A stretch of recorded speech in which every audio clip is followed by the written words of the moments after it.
After Jesus left the synagogue, he entered the house of Simon. Simon's mother-in-law was afflicted with a severe fever, and they interceded with him about her. He stood over her, rebuked the fever, and it left her. She got up immediately and waited on them. At sunset, all who had people sick with various diseases brought them to him. He laid his hands on each of them and cured them. And demons also came out from many, shouting, "You are the Son of God!" But he rebuked them and did not allow them to speak, because they knew that he was the Christ. At daybreak, Jesus left and went to a deserted place.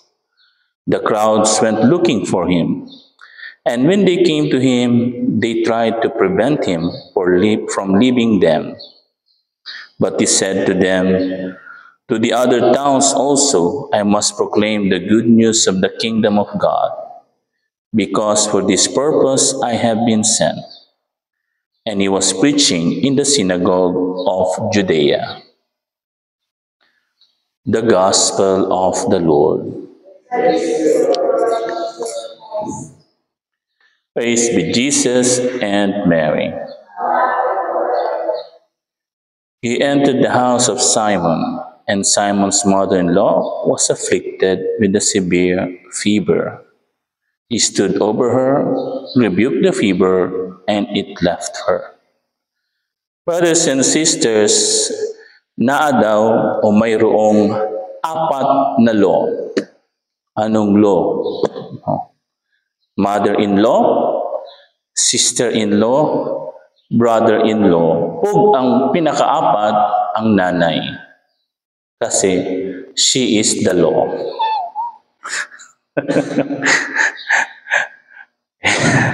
Joke lang. Hindi yung apat na law. Anyway, now, sa atong gospel, in our gospel today, we see not ordinary things that happen. No? Hindi naman ordinaryo siguro, especially ngayon, ng isang asawa o bana, no? Hiningi kay Lord na pagalingin yung kanyang biyenan. No? Nalala ko yung palabas na John and Marcia, no? John, magsumikap ka! Si Doña Buding, no?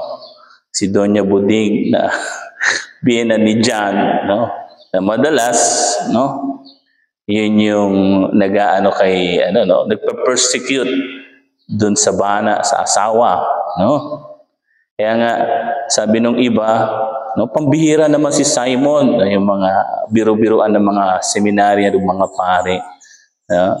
Sabi ng mga pare o seminary, pambihira si John, no? Si Simon Peter.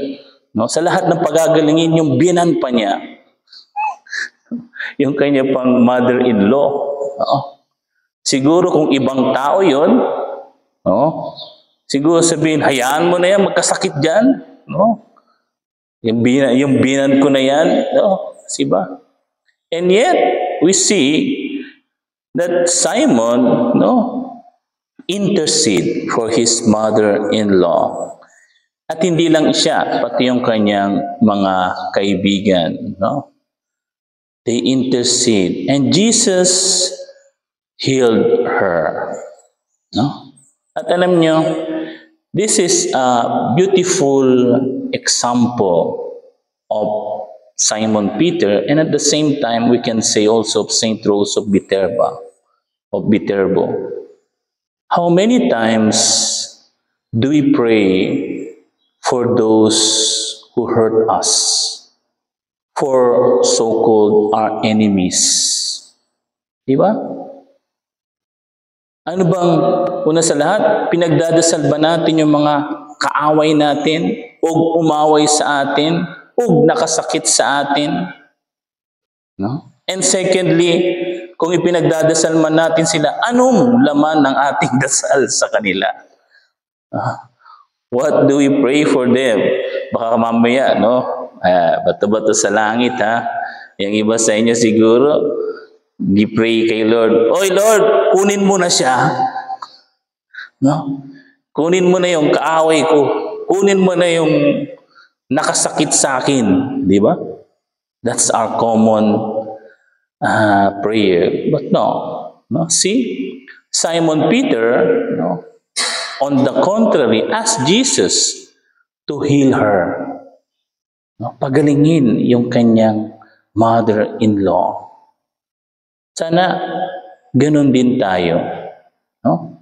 When we go to Mass, when we pray the Rosary, let us include those people who hurt us, yung mga nagmarites sa atin, and tell, Lord, heal them. Yan, di ba?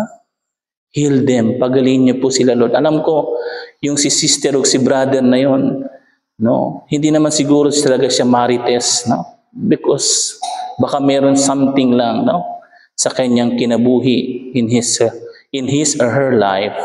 Lord, heal her. Lord, heal him. Pagalingin niyo po siya, Lord. Yung mga nakasakit sa akin, yung mga nakapagbitaw ng hindi maganda sa akin na words, Lord, heal them. Diba? And you know, that is a beautiful prayer. And God will hear you. Pakikinggan ka ni Lord. And hindi lang yon. No, malay mo. No, sabi nga, your worst enemy can be your best and greatest friend. No? Kita niyo yung mga saint, no? Yung mga martyrs, di ba? Yung mga martyrs of the faith, no? They pray for their persecutor. At the end, their persecutor become a saint also. No? Yung mga martyrs ng 2nd and 1st century even now. No? So my brothers and sisters, huwag tayong gumaya. Let us not imitate. No? Huwag nating gayahin yung mga tao sa mundo. No? That they only want worst or bad to their enemies or those who speak ill of them. No. As Christians, as Catholic, no, as those who receive the grace from God, especially if we have the Marian vow of total consecration to the Immaculate, let us pray for our enemies, pray for those who hurt us, and ask, like Saint Peter, their healing. And let us ask Saint Rose of Viterbo to grant us this grace, the grace to pray for our enemies, and to really mean it, no? Kapag nagdadasal tayo ng Our Father, di ba? Anong sabi natin? Forgive us our sins as we forgive those who sins against us. Praise be Jesus and Mary.